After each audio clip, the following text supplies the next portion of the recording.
Hello, my name is Dr. Latoya Blunt. I am joined by my colleague, Dr. Virginia Melendez. We are pleased to serve as this year's co-chairs of the 2022 Rockland Community College Achievement Awards. Every year, RCC seeks to recognize and reinforce the academic and personal accomplishment of Rockland County students from Black, African, and Hispanic Latinx diaspora.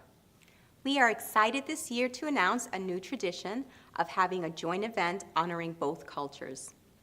Tonight, we are pleased to honor high school students in grades 10th and 12th who have demonstrated academic average of 92% or greater, in addition to outstanding participation and accomplishments in at least 2 categories: in community service, artistic expression, athletic ability and accomplishment, leadership activity, and personal triumph and success.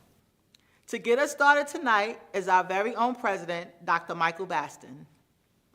Hello, I'm Dr. Michael Baston, President of Rockland Community College, and I'm here to celebrate you, our extraordinary high school students who are winners of this year's Achievement Awards. For the first time, we are celebrating both our Black and Hispanic students throughout Rockland County who have done an amazing job in all of their educational pursuits. We want to thank you for your hard work and effort and your family and friends that are supporting you today.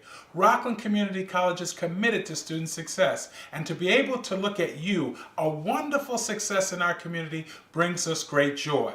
We hope that you will enjoy this ceremony. We want to celebrate the parents, guardians, and friends that have been a part of this extraordinary journey with you, and welcome to Rockland Community College.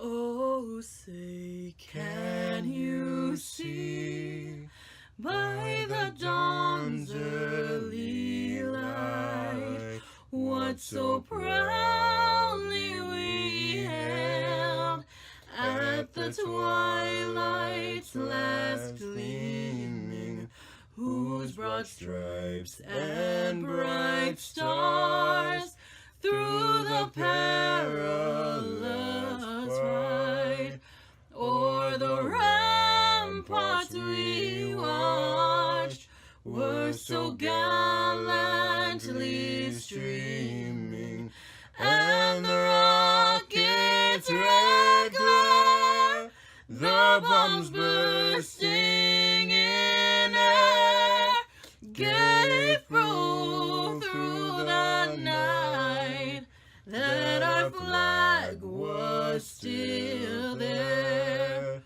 Oh, say, does that star-spangled banner yet wave o'er the land of the free and the home of the brave?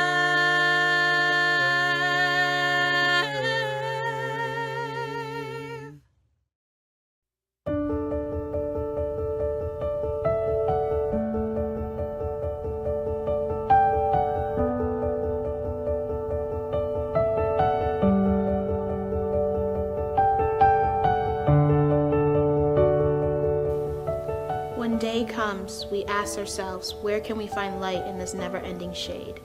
The loss we carry, a sea we must wade. We brave the belly of the beast.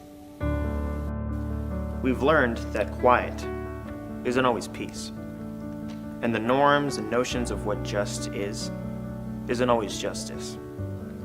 And yet the dawn is hours before we knew it. Somehow we do it.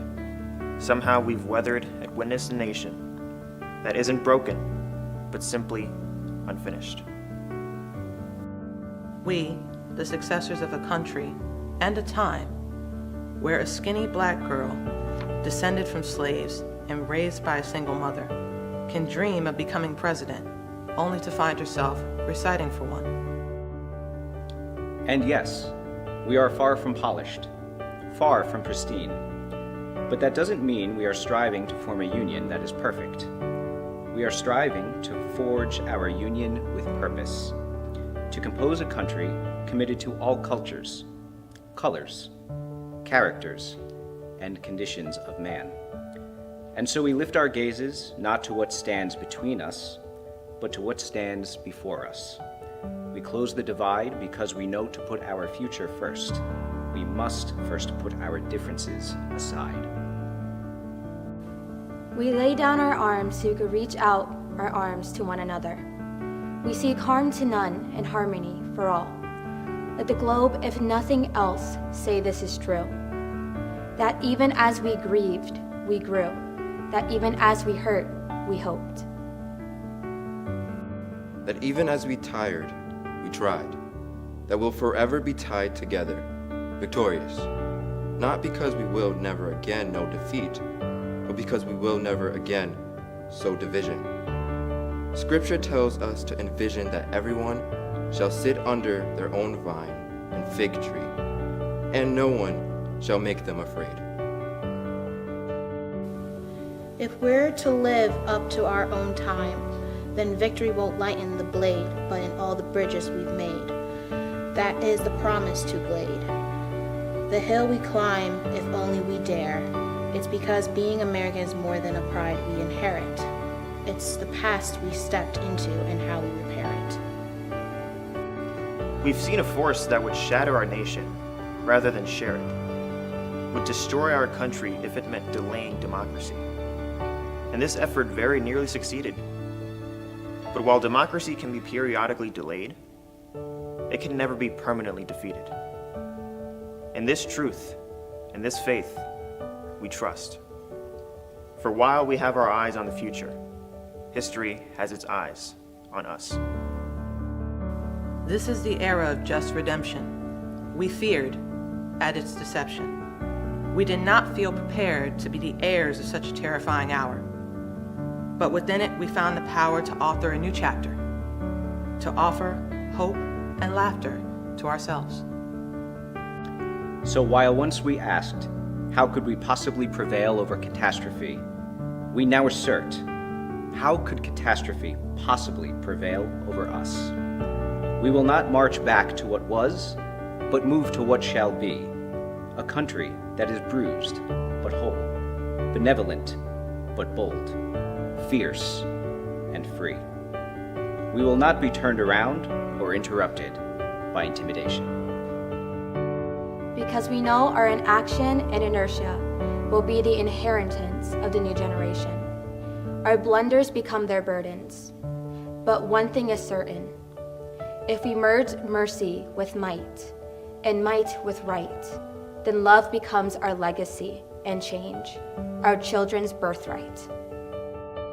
So let us leave behind a country better than one we were left with. Every breath from my bronze-pounded chest, we will raise this wounded world into a wondrous one. We will rise through the gold-limbed hills in the west. We will rise from the windswept northeast, where our forefathers first realized revolution. We will rise from the lake-rimmed cities of the Midwestern states. We will rise from the sun-baked south. We will rebuild, reconcile, and recover. In every known nook of our nation, in every corner called our country, our people diverse and beautiful. We will emerge battered and beautiful. When day comes, we step out of the shade, aflame and unafraid. The new dawn blooms as we free it, for there is always light, if only we're brave enough to see it. If only we're brave enough to be it.